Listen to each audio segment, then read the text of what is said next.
घर से भागकर शादी करने वाली बेटियों के लिए। ट्रेन की एसी कंपार्टमेंट में मेरे सामने की सीट पर बैठी लड़की ने मुझसे पूछा, हेलो, क्या आपके पास इस मोबाइल की सिम निकालने की पिन है? उसने अपने बैग से एक फ़ोन निकाला। वह नया सिम कार्ड उसमें डालना चाहती थी, लेकिन सिम स्लॉट खोलने के लिए पिन की ज़रूरत पड़ती है, जो उसके पास नहीं थी। मैंने हाँ में गर्दन हिलाई और अपने क्रॉस बैग से पिन निकालकर लड़की को दी। लड़की ने थैंक्स कहते हुए पिन ले ली और सिम डालकर पिन मुझे वापस कर दी। थोड़ी देर बाद वह फिर से इधर उधर देखने लगी। मुझसे रहा नहीं गया। मैंने पूछ लिया, कोई परेशानी? वो बोली, सिम स्टार्ट नहीं हो रहा है। मैंने मोबाइल मांगा, उसने दिया। मैंने उसे कहा कि सिम अभी एक्टिवेट नहीं हुई है, थोड़ी देर में हो जाएगी। एक्टिव होने के बाद आईडी वेरिफिकेशन होगा, उसके बाद आप इसे इस्तेमाल कर सकेंगे। लड़की ने पूछा, आईडी वेरिफिकेशन क्यों? मैंने कहा, आजकल सिम वेरिफिकेशन के बाद एक्टिव होती है। जिस नाम से ये सिम उठाई गई है उसका ब्यौरा पूछा जाएगा, बता देना। लड़की बुदबुदाई। ओह, मैंने दिलासा देते हुए कहा, इसमें परेशानी की कोई बात नहीं। वो अपने एक हाथ से दूसरा हाथ दबाती रही, मानो किसी परेशानी में हो। मैंने फिर विनम्रता से कहा, आपको कहीं कॉल करना हो तो मेरा मोबाइल इस्तेमाल कर लीजिए। लड़की ने कहा, जी फ़िलहाल नहीं, थैंक्स, लेकिन यह सिम किस नाम से खरीदी गई है मुझे नहीं पता। मैंने कहा, एक बार एक्टिव होने दीजिए, जिसने आपको सिम दी है उसी के नाम की होगी। उसने कहा, ओके, कोशिश करते हैं। मैंने पूछा, आपका स्टेशन कहाँ है? लड़की ने कहा, दिल्ली। और आप? लड़की ने मुझसे पूछा। मैंने कहा, दिल्ली ही जा रहा हूँ, एक दिन का काम है। आप दिल्ली में रहती हैं या? लड़की बोली, नहीं नहीं, दिल्ली में कोई काम नहीं, ना ही मेरा घर है वहाँ। तो मैंने उत्सुकतावश पूछा। वो बोली, दरअसल ये दूसरी ट्रेन है जिसमें आज मैं हूँ और दिल्ली से तीसरी गाड़ी पकड़नी है, फिर हमेशा के लिए आज़ाद। आज़ाद? लेकिन किस तरह की कैद से?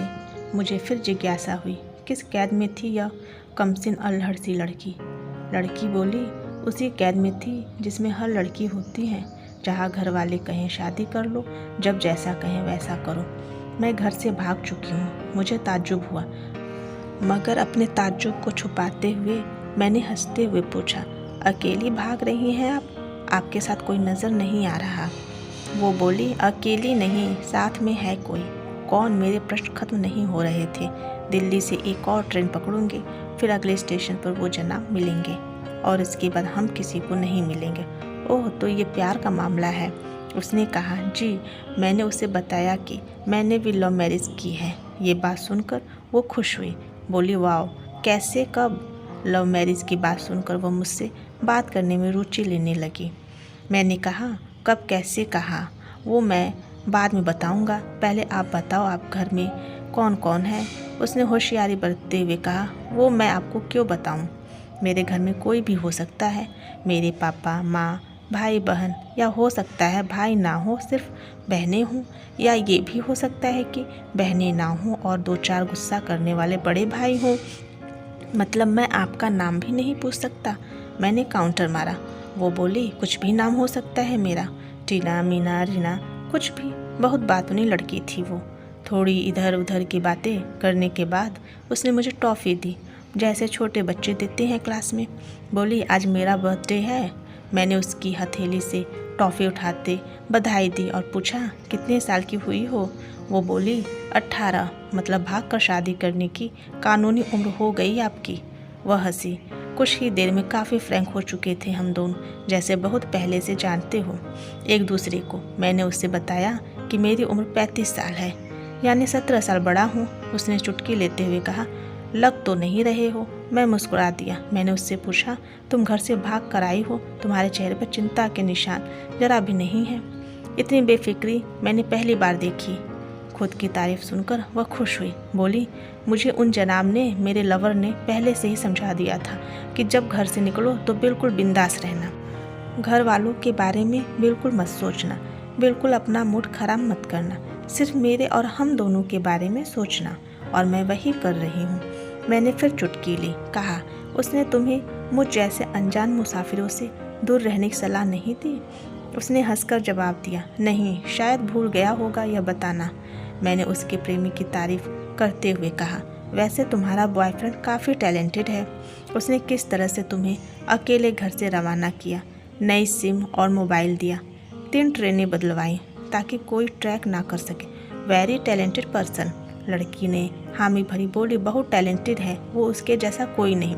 मैंने उसे बताया कि मेरी शादी को 10 साल हुए हैं, एक बेटी है 8 साल की और एक बेटा 1 साल का। ये देखो उनकी तस्वीर। मेरे फ़ोन पर बच्चों की तस्वीर देखकर उसके मुंह से निकल गया, सो क्यूट। मैंने उसे बताया कि यह जब पैदा हुई तब मैं कुवैत में था, एक पेट्रो कंपनी में, बहुत अच्छी जॉब थी मेरी, बहुत अच्छी सैलरी थी। फिर कुछ महीनों के बाद मैंने वो जॉब छोड़ दी और अपने ही कस्बे में काम करने लगा। लड़के ने पूछा, जॉब क्यों छोड़ी? मैंने कहा, बच्ची को पहली बार गोद में उठाया तो ऐसा लगा जैसे मेरी दुनिया मेरे हाथों में है। 30 दिन की छुट्टी पर आया था, वापस जाना था लेकिन जा ना सका।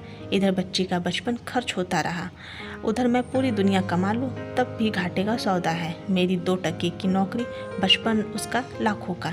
उसने पूछा, क्या बीवी बच्चों को साथ नहीं ले जा सकते थे वहाँ? मैंने कहा, काफ़ी टेक्निकल मामलों से गुजरकर एक लंबे समय के बाद रख सकते हैं। उस वक्त यह मुमकिन नहीं था।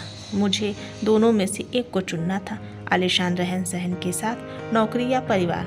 मैंने परिवार चुना, अपनी बेटी को बड़ा होते देखने के लिए। मैं कुवैत वापस आ गया था लेकिन अपना इस्तीफ़ा देकर लौट आया। लड़की ने कहा, वेरी इम्प्रेसिव। मैं मुस्कुराकर खिड़की की तरफ देखने लगा। लड़की ने पूछा, अच्छा आपने तो लव मैरिज की थी ना, फिर आप भागकर कहाँ गए? कैसे रहे और कैसे गुजारा वो वक्त? उसके हर सवाल और हर बात में मुझे महसूस हो रहा था कि यह लड़की लड़कपन के शिखर पर है, बिल्कुल नासमझ और मासूम छोटी बहन सी। मैंने उससे बताया कि हमने भागकर शादी नहीं की और यह भी है कि उसके पापा ने मुझे पहली नज़र में ही सख्ती से रिजेक्ट कर दिया था। उन्होंने आपको रिजेक्ट क्यों किया? लड़की ने पूछा। मैंने कहा, रिजेक्ट करने का कुछ भी कारण हो सकता है, मेरी जाति, मेरा काम, घर, परिवार। बिल्कुल सही। लड़की ने सहमति दर्ज कराई और आगे पूछा, फिर आपने क्या किया? मैंने कहा, मैंने कुछ नहीं किया, उसके पिता ने रिजेक्ट कर दिया, वहीं से मैंने अपने बारे में अलग से सोचना शुरू कर दिया था। खुशबू ने मुझसे कहा कि भाग चलते हैं। मेरी वाइफ का नाम खुशबू है। मैंने 2 टूक मना कर दिया। वो 2 दिन तक लगातार जोर देती रही कि भाग चलते हैं। मैं मना करता रहा।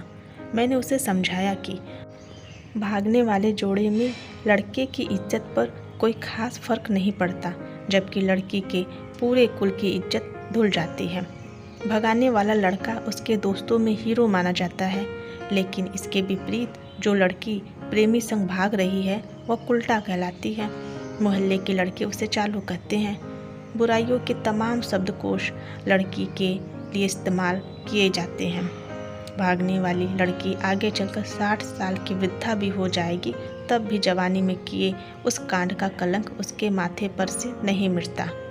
मैं मानता हूँ कि लड़का लड़की को तौलने का यह दोहरा मापदंड गलत है, लेकिन हमारे समाज में है तो यही। ये नज़रिया गलत है, मगर सामाजिक नज़रिया यही है। वो अपने नीचे का होठ दांतों तले पीसने लगी। उसने पानी की बोतल का ढक्कन खोलकर एक घूंट पिया। मैंने कहा, अगर मैं उस दिन उसे भगा ले जाता तो उसकी माँ को शायद कई दिनों तक पानी भी ना पी पाती। इसलिए मेरी हिम्मत ना हुई कि ऐसा काम करूं। मैं जिससे प्रेम करूं उसके माँ बाप मेरे माँ बाप के समान ही हैं। चाहे शादी ना हो तो ना हो। कुछ पल के लिए वह सोच में पड़ गई, लेकिन मेरे बारे में और अधिक जानना चाहती थी। उसने पूछा, फिर आपकी शादी कैसे हुई? मैंने बताया कि खुशबू की सगाई कहीं और कर दी गई थी। धीरे धीरे सब कुछ नॉर्मल होने लगा था। खुशबू और उसके मंगेतर की बातें भी होने लगी थी फ़ोन पर। लेकिन जैसे जैसे शादी नज़दीक आने लगी, उन लोगों की डिमांड बढ़ने लगी। डिमांड मतलब? लड़की ने पूछा। डिमांड का एक ही मतलब होता है, दहेज की डिमांड। परिवार में सबको सोने से बने तोहफे दो, दूल्हे को लग्जरी कार चाहिए, सास और ननद को नेकलेस दो, वगैरह वगैरह। बोले हमारे यहाँ रीत है। लड़का भी इस रीत की अदायगी का पक्षधर था। वो सगाई मैंने तोड़वा डाली, इसलिए नहीं कि सिर्फ मेरी शादी उससे हो जाए, बल्कि इसे लालची लोगों में खुशबू कभी खुश नहीं रह सकती थी, ना उसका परिवार। फिर किसी तरह घर वालों को समझा बुझाकर मैं फ्रंट पर आ गया और हमारी शादी हो गई। यह सब किस्मत की बात थी। लड़की बोली, चलो अच्छा हुआ आप मिल गए, वरना वो गलत लोगों में फंस जाती। मैंने कहा, जरूरी नहीं कि माता पिता का फैसला हमेशा सही हो, पर यह भी जरूरी नहीं कि प्रेमी जोड़े की पसंद सही हो। दोनों में से कोई भी गलत या सही हो सकता है।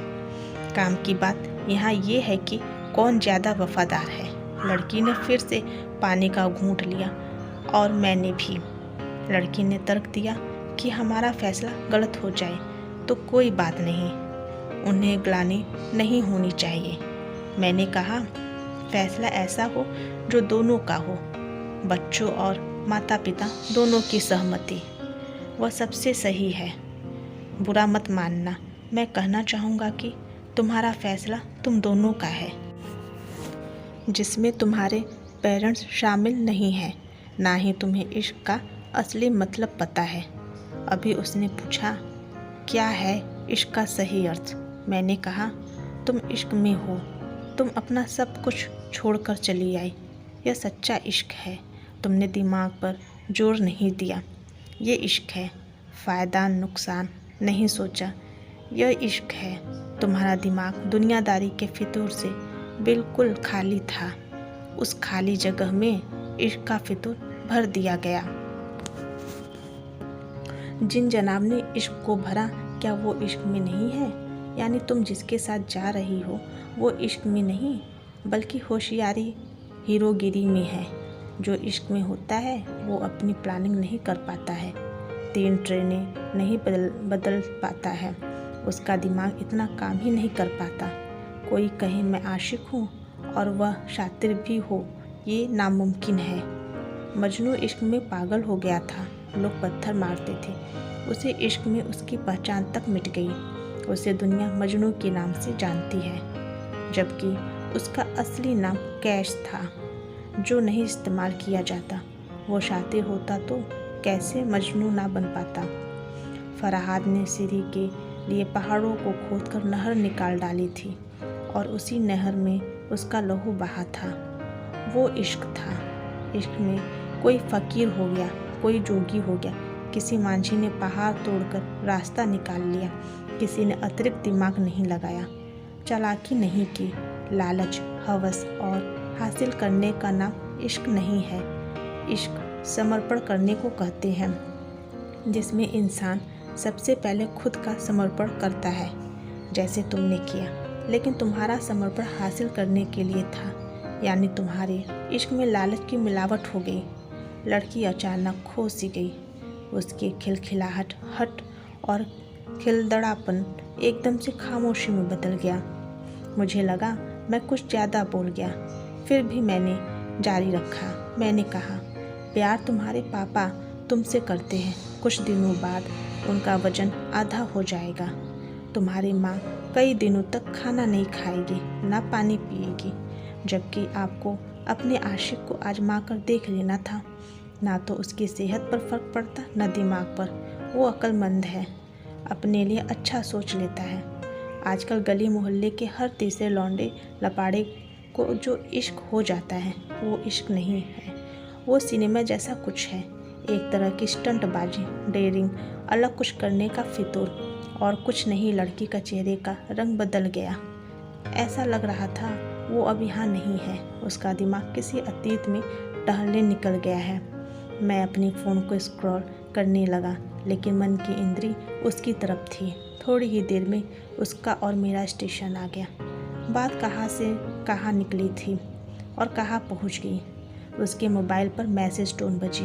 देखा सिम एक्टिवेट हो चुका था। उसने चुपचाप बैग में से आगे का टिकट निकाला और फाड़ दिया।